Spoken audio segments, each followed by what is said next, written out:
Le destin de l'humanité est de mourir une seule fois. Et après cela vient le jugement? Hébreux 9h27. Une seule fois. Et après cela, la rencontre la plus importante qu'une personne aura jamais devant le juge suprême. Ce n'est pas la mort qui est effrayante, mais ce qui vient après. Car en ce jour-là, les livres seront ouverts. Chaque mot, chaque décision, chaque instant où vous avez eu l'occasion de dire oui à Dieu et de lui dire non, tout cela sera consigné. Et le détail qui change tout, le détail que cette vidéo vous révélera, c'est que le même juge qui siégera sur ce trône a des cicatrices aux mains. Il est mort pour que ton nom soit inscrit dans le livre de vie. Mais cette décision t'appartient, et tu ne peux la prendre que de ton vivant. Reste jusqu'au bout. Ce que tu vas entendre pourrait bien être la chose la plus importante que tu aies jamais vue. Il y a une vérité que le monde moderne cherche désespérément à te faire oublier. Une vérité qu'aucun succès, aucun compte en banque, aucun diplôme ne peut effacer. Un jour, vous mourrez. Ce n'est pas du pessimisme. Ce n'est pas de la peur. C'est ce que la Bible elle-même proclame avec une clarté saisissante. La mort est le destin de l'humanité. Et après? Le jugement? Une seule fois. Une seule fois, et ensuite, l'épreuve à laquelle nul ne peut échapper. Réfléchissez-y ensemble. Chaque génération ayant foulé cette terre a emprunté ce chemin, roi, guerrier, philosophe, saints tous l'ont parcouru. Et vous aussi, vous le parcourez, tout comme moi. La question n'est pas de savoir si ce jour viendra, mais ce qui se passera ensuite. La foi qui vous anime aujourd'hui, ou que vous ignorez, détermine ce qui adviendra après votre dernier souffle. Ceci n'est pas une religion, c'est la réalité la plus indéniable qui soit. Et Dieu ne laisse aucun doute à ce sujet. Ce qui effraie le plus les gens, ce n'est pas la mort elle-même, mais l'inconnu qui suit. Pourtant, pour ceux qui connaissent la parole de Dieu, cet inconnu demeure inconnu quant à son nom, sa forme et ses conséquences éternelles. Jésus lui-même a dit dans Jean 5, 28-29 que tous ceux qui sont dans les tombeaux entendront sa voix et ressusciteront. Certains choisissent la résurrection pour la vie, d'autres celle pour le jugement. Deux destins, un seul choix. Et ce choix se fait maintenant, tant qu'il est encore temps. C'est précisément là que beaucoup se trompent. Ils pensent que la mort est la fin, que tout s'arrête, qu'il n'y a pas de compte à rendre. Pourtant, la Bible, de la Genèse à l'Apocalypse, est constante sur un point, il y a un juge, un tribunal et un verdict. Proverbe 14h1 dit, certaines voies peuvent paraître justes à un homme, mais leur résultat est la voie de la mort. Vivre comme si ce jour n'existait pas est peut-être l'erreur la plus lourde de conséquences que l'on puisse commettre. Et vous devez savoir ce qui est écrit à votre sujet. Il y a une scène dans l'Apocalypse qui devrait faire réfléchir tout le monde. Jean, l'apôtre, décrit en détail ce qu'il a vu, un grand trône blanc et celui qui était assis dessus, la terre et le ciel s'enfuirent de devant sa face. Et je vis les morts, les grands et les petits, qui se tenaient devant le trône, et des livres furent ouverts. Apocalypse 20, 11-12. Grands et petits, sans distinction de nom, de statut ou de renommée, tous comparaissent devant Dieu, et alors les livres sont ouverts. Chaque acte, chaque parole, chaque pensée y est consignée, c'est le livre de vie. Ce livre décide de tout. La Bible est sans équivoque, quiconque n'était pas inscrit dans le livre de vie fut jeté dans la tombe. Apocalypse 20h15. Il ne s'agit ni d'une métaphore ni d'une allégorie poétique, c'est le jugement dernier. Et la question inévitable est, votre nom est-il inscrit dans ce livre? Car sinon, vos actes parleront pour vous, et les actes seuls ne suffisent jamais.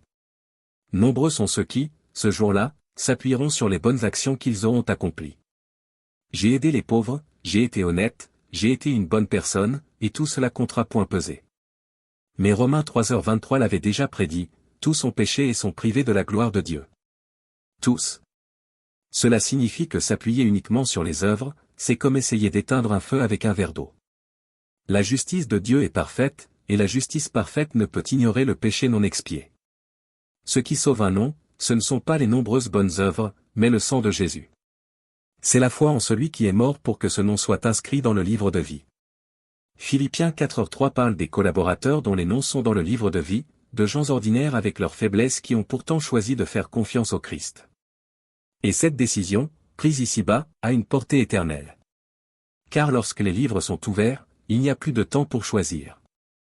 Matthieu 25 décrit l'une des scènes les plus solennelles de toute la Bible, Jésus est assis sur le trône de sa gloire. Toutes les nations se rassemblent devant lui, et alors se produit un événement sur lequel peu prennent le temps de méditer. Une séparation non pas symbolique, ni philosophique, mais réelle et définitive, sans issue. Il les séparera l'un de l'autre, comme le berger sépare les brebis des boucs, Matthieu 25, 32. Deux groupes, deux destins. Et le critère de cette séparation en surprendra plus d'un. À ceux qui sont à sa droite, Jésus dit, « Venez, vous qui êtes bénis de mon Père, prenez possession du royaume qui vous a été préparé dès la fondation du monde. » Matthieu 25, 34. Quelle affirmation! Recevoir le royaume comme un héritage, non comme une récompense pour la perfection, mais comme le fruit d'une foi qui a engendré un amour véritable, manifesté par des actes. La Bible le dit clairement dans Jacques 2h17. La foi sans les œuvres est morte.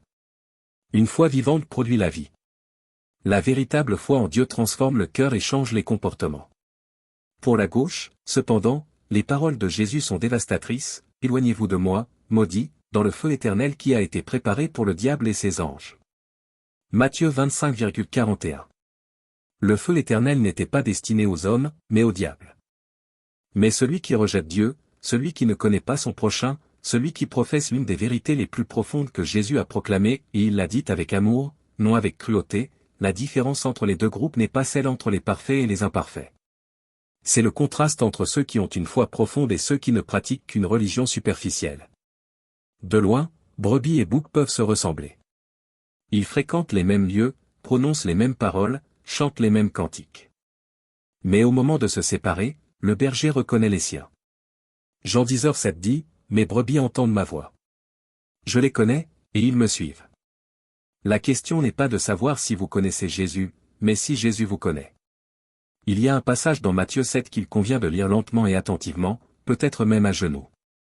Jésus, au sommet de la montagne, explique, « Ce ne sont pas tous ceux qui me disent, Seigneur, Seigneur, qui entreront dans le royaume des cieux, mais seulement celui qui fait la volonté de mon Père qui est dans les cieux. » Matthieu 7,21.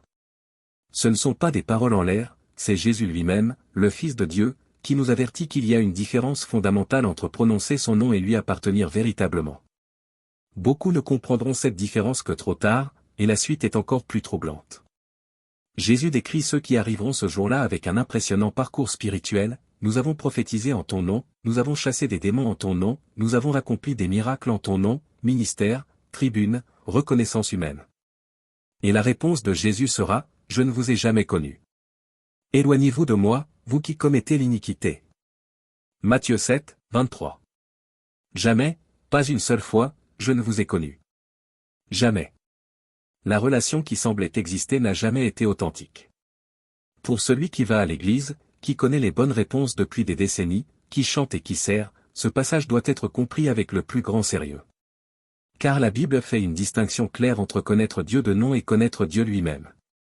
Jérémie 9.23 à 24 dit, « Celui qui se glorifie parce qu'il me comprend et me connaît. » Connaître Dieu ne signifie pas accumuler des connaissances théologiques, mais plutôt avoir une relation authentique et transformatrice avec Jésus. Imaginez entendre ces paroles de la bouche du Christ après une vie entière de pratiques religieuses. C'est un scénario terrifiant. Non pas parce que Dieu est cruel, mais parce qu'il est parfaitement juste et vrai. Il ne peut accepter une foi superficielle.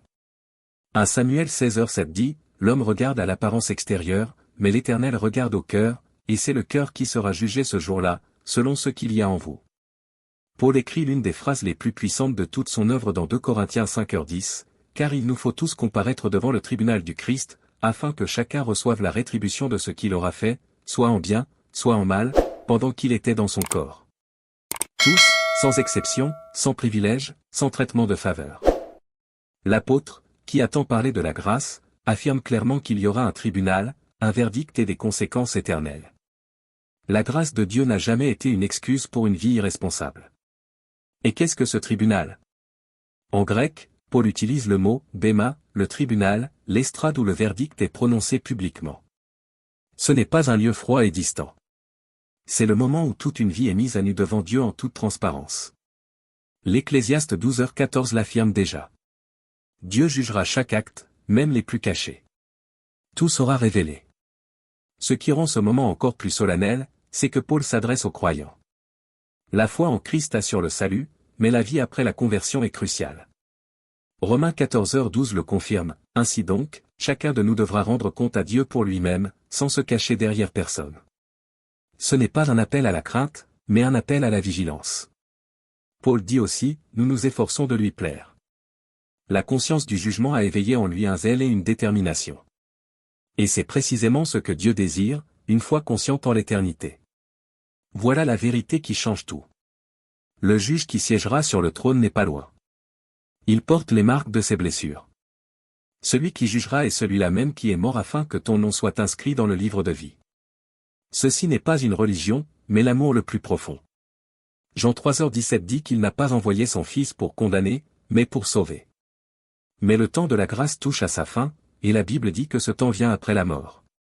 C'est pourquoi l'Évangile est si urgent. Voici, c'est maintenant le jour du salut.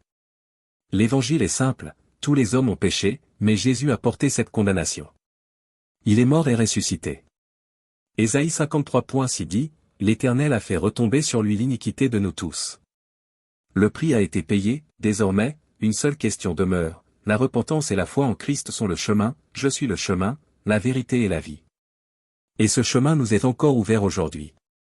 Le jugement aura lieu, les livres seront ouverts, la séparation sera réelle. La seule question est, de quel côté êtes-vous? Et cette question est désormais tranchée. Si cette vidéo vous a touché, cliquez sur « J'aime » et écrivez en commentaire « Seigneur Jésus, je crois que mon nom est inscrit dans ton livre. » Amen.